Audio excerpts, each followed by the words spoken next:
பெரியார் வந்து எந்த காலகட்டத்திலையுமே ரொம்ப முக்கியமான ஒரு என்டிட்டி தமிழ்நாடை பொறுத்தவரையில, இந்தியா பொறுத்தவரையிலுமே. ஸோ நான் ஃபஸ்ட்டு ஸ்டார்ட் பண்ணது வந்து பெரியாருடைய வாழ்க்கை வரலாறு தான் வந்து நான் படித்தேன். இவருடைய வாழ்க்கையை படிக்கும்போது வந்து ஒரு ஒரு அட்வென்ச்சர் மாதிரி தான் இருந்தது. அவருடைய இளமை பருவத்திலேருந்து அவர் எப்படி வந்திருக்காருன்ட்டு. அதை தாண்டி அவருடைய எழுத்துக்களை வந்து நம்ம வாசிக்கும் போது நிறைய வந்து புது புது சிந்தனைகள் வந்து நமக்கு தோன்றுது. ஸோ ரொம்ப பிற்போக்கான ஒரு வாழ்க்கையிலேருந்து கொஞ்சம் மாறி நம்ம வரணும் அப்படின்னா, ஸ்டீரியோ டைப்ஸ்லேருந்து if you want get out அப்படின்னா, நம்ம வந்து பெரியார் வந்து டெஃபினட்டாக ஒரு பெரிய ஹெல்ப்பாக இருப்பார்.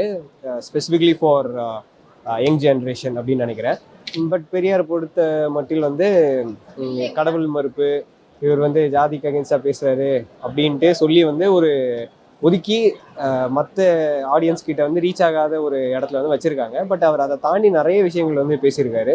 உதாரணத்துக்கு ரேஷ்னல் திங்கிங்கு, பகுத்தறிவுன்றது ஒரு பெரிய ஒரு டாபிக்னு நினைக்கிறேன். ஸோ அந்த விஷயங்கள் எல்லாத்தையும் நம்ம வந்து இவர்கிட்ட எடுத்துக்கலாம். பெரியார்னாலே வந்து கடவுள் எதிர்ப்பு அப்படின்ற ஒரு வட்டத்தை தாண்டி அவர் நிறைய இருக்குது. அதுக்கு நம்ம நிறைய வாசிக்கணும். எனக்கு தெரிஞ்சு இங்கே நிறைய புக்ஸ் இருக்குது. ஸோ வந்து நீங்கள் வாசிக்கலாம்.